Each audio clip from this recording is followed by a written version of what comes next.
Сәлеметсіздер ме? Өзіңіз тану сабағына қош келдіңіздер. Бүгінгі сабағымыздың тақырыбы адамның ішкі әлемі деп аталады. Адамды ізгілік жолынан тайдырмай, темірқазықтай адамгершілік жолынан адастырмайтын ол ар-ұждан. Ар-ұждан адамның мінезін бақылап, қадағалай алуы.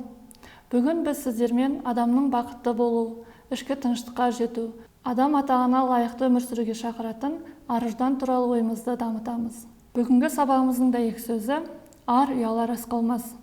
Абай Құнанбайұлы. Дәйек сөзден қандай ой түйдіңіздер?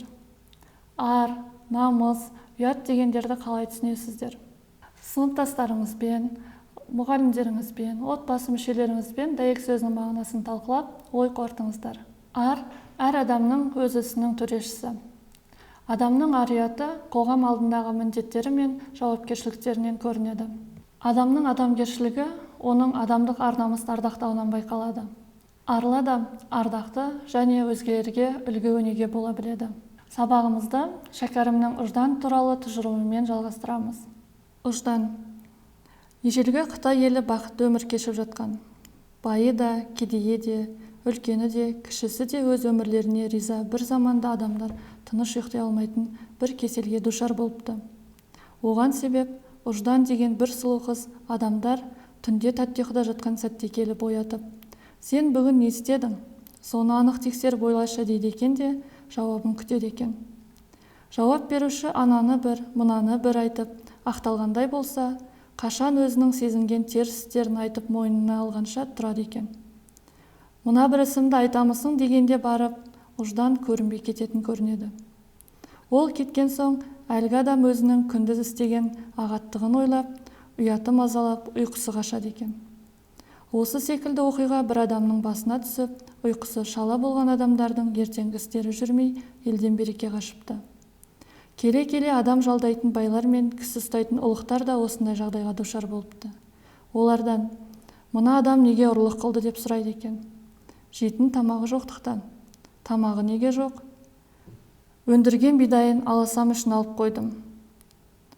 Ұлық, өндірген өнімі салық төлеушіге әрең жетті дейтін сияқты. Бірақ олар да осыдан кейін өз істерінің терістігі туралы ойланатын болыпты. Осы жауаптасудан кейін адамды ұрлық жасауына итермелеген, оның үй ішінің ас-ауқатсыз қалғаны екенін түсінген бай мен ұлықтан да ұйқыға шықты. Осыдан кейін олар өз мүлкін жарлы Жақыбайға садақа үлестіріп, қарыз адамдардың қарызын кешпекке бел байлапты. Оған олардың үй іші мен туылған туысқандар қарсы болып, біздің қадірліміз ұйқысыздықтан ақылдан адасты деп ауруына еміз депті. Елді берекесіздік жайлап, адамдардың бәрі өз уайымымен болып басқару қиындапты.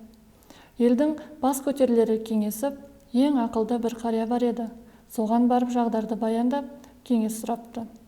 Ол айтыпты, елдің ішкі және сыртқы жағдайларының бәрін қамтитын нақты заң жазыңдар. Онда реттелмеген ештеме қалмасын. Әркімнің өз міндеті мен жауапкершілігі болсын. Мүлікке жасалатын салық, берілетін зекет көлемі нақты жазылсын. Меншік иесі де, жалданушы да қанағаттанатын болсын. Сол заңды елдегі барлық адам ұстанатындай етіп үйретейік. Соған лайықтап өмір сүрейік. Сонда ұждан келіп, сұрай қалғанда қай-қайсың болсын жауапқа әзір боласыңдар.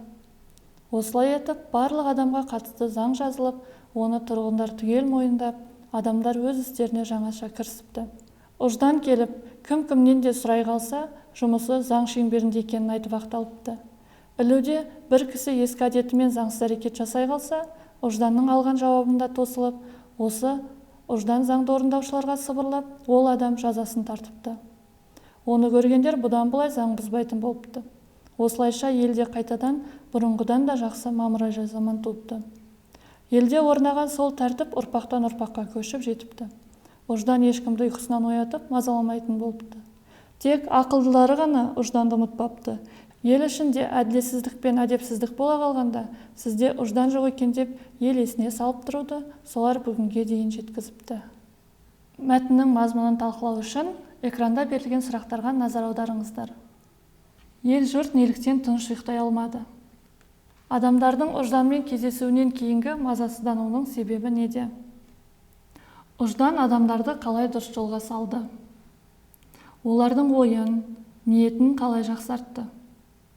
Елдегі тыныш өмірдің орнауының себебі неде? Өздеріңіз күнделікті өмірде ұжданды басшылыққа аласыздар ма? Қалай? Ар ұжданды болу барша көркем мінездердің күре тамыры. Мәтіннен түйетініміз, әрбір адам өзінің ар ұжданына қарсы келетін іс-әрекет жасамауы керек.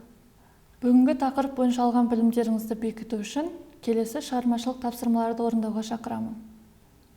Оқулықтың соңғы беттерінде берілген түсіндірме сөздіктен ынсап, әділет, мейірім сөздерінің анықтамасын тауып оқыңыздар. Олардың ұқсастықтары мен айырмашылықтарын табыңыздар. Екінші тапсырма бойынша Абайдың пайда ойлама, ар ойла сөзін басшылыққа ала отырып, көзқарас, себеп, мысал, қорытындылау әдісімен талдап жазыңыздар. Ұжымдағы достық жобасы аясында экранда берілген сұрақтар бойынша пікір алмасуды ұсынамын. Адамдар арасындағы достық қарым-қатынас не үшін керек деп ойлайсыздар? Достасу неден басталады? Осы пікір алмасудан түйген ой-пікірлеріңізді жоба күнделігіне жазуға болады. Бүгінгі сабағымызды Абайдың тегінде адам баласынан ақыл, ғылым, ар, намыс сынды нәрселермен озады.